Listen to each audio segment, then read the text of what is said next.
19 April 1975 সালে ভারত তার প্রথম উপগ্রহ আর্যভট্ট মহাকাশে উৎক্ষেপণ করে এবং এর সাথে ভারতের মহাকাশ যাত্রাও শুরু হয়। দেশের প্রথম উপগ্রহ আর্যভট্টের নামকরণ করা হয়েছিল মহান জ্যোতির্বিদ এবং গণিতবিদ আর্যভট্টের নামে। আর্যভট্ট সম্পূর্ণরূপে ভারতে নির্মিত হয়েছিল, কিন্তু সে সময় ভারতের কাছে স্যাটেলাইট উৎক্ষেপণের জন্য প্রয়োজনীয় সম্পদের অভাব ছিল, যার কারণে ভারত তৎকালীন সোভিয়েত রাশিয়ার সাথে একটি চুক্তি করে। এই চুক্তির অধীনে সোভিয়েত রাশিয়া তার রকেটের সাহায্যে ভারতের উপগ্রহ মহাকাশে পাঠাবে।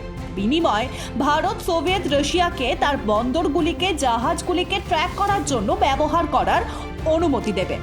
এরপরে এই দিনে সোভিয়েত রাশিয়ার রকেট লঞ্চ কমপ্লেক্সে ক্যাপোস্টিনিয়ার থেকে সোভিয়েত কসমস 3M রকেটের মাধ্যমে আর্যভট্ট উৎক্ষেপণ করা হয়েছিল। তবে মাত্র 4 দিন পর কিছু সমস্যা দেখা দিতে শুরু করে এবং পঞ্চম দিনে স্যাটেলাইটের সাথে যোগাযোগ বিচ্ছিন্ন হয়ে যায়। তারপরে 10ই ফেব্রুয়ারি 1992 সালে স্যাটেলাইটটি পৃথিবীর বায়ুমণ্ডলে ফিরে আসে।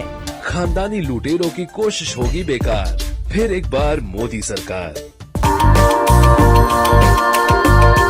सर्टिफिकेट डिप्लोमा के 74 कोर्सेज आरकेडीएफ यूनिवर्सिटी। 19 এপ্রিল 1910 সালে দেশের তরুণ বিপ্লবী অনন্ত লক্ষণ কানহেরেকে মাত্র 19 বছর বয়সে ব্রিটিশরা ফাঁসি দিয়েছিল। অনন্ত লক্ষণ সেই বিপ্লবীদের মধ্যে একজন যারা মাতৃভূমির জন্য আনন্দের সাথে তাদের জীবন উৎসর্গ করেছিলেন। অনন্ত লক্ষণ 1891 সালে মধ্যপ্রদেশের ইন্দোর জেলায় জন্মগ্রহণ করেন। শৈশব থেকেই তিনি বিপ্লবী চিন্তার অধিকারী ছিলেন এবং কৈশোর থেকেই তিনি ব্রিটিশদের বিরুদ্ধে আন্দোলনে অংশ নিতে চেয়েছিলেন। এই সময়টা ছিল যখন মহারাষ্ট্রের যুবকরা অভিনব ভারত নামে এই সংগঠন তৈরি করেছিল। বীর সাভারকর এবং গণেশ সাভারকর ছিলেন এই সংগঠনের প্রধান ব্যক্তিত্ব। অনন্ত লক্ষণও এই সংগঠনে যোগ দেন।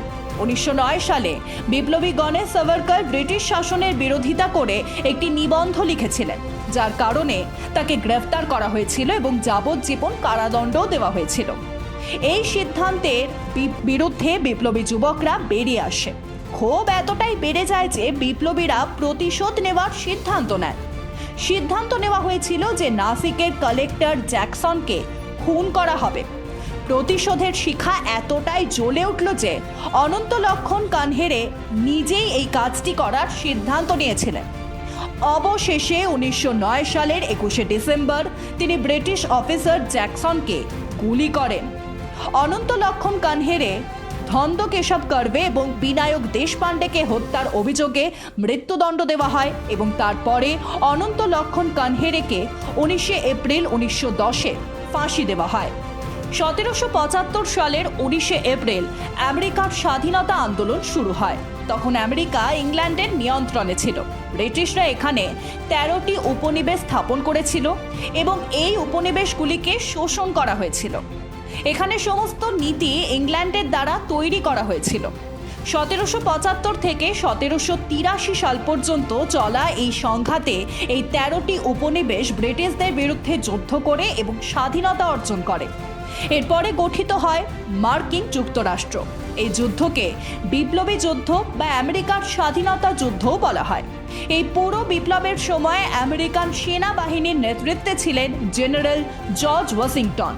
পরে তিনি 1789 সালে আমেরিকার প্রথম রাষ্ট্রপতি নির্বাচিত হন। তাকে আমেরিকার জাতি নির্মাতাও বলা হয়।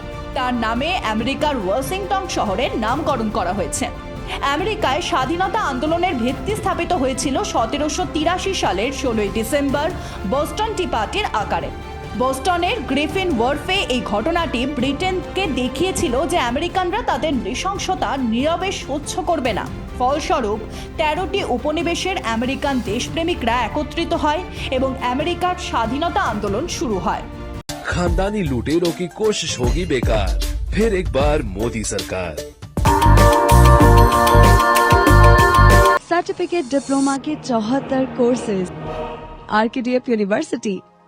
19 एप्रिल 1882 সালে থিওরি অফ ইভলিউশনের জনক চার্লস ডারউইন ব্রিটেনে মৃত্যুবরণ করেন।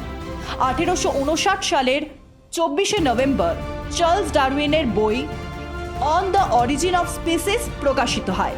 এই বইটিতেই থিওরি অফ ইভলিউশনের একটি অধ্যায় ছিল, যেখানে বলা হয়েছিল কিভাবে আমরা বানর থেকে মানুষ হলাম।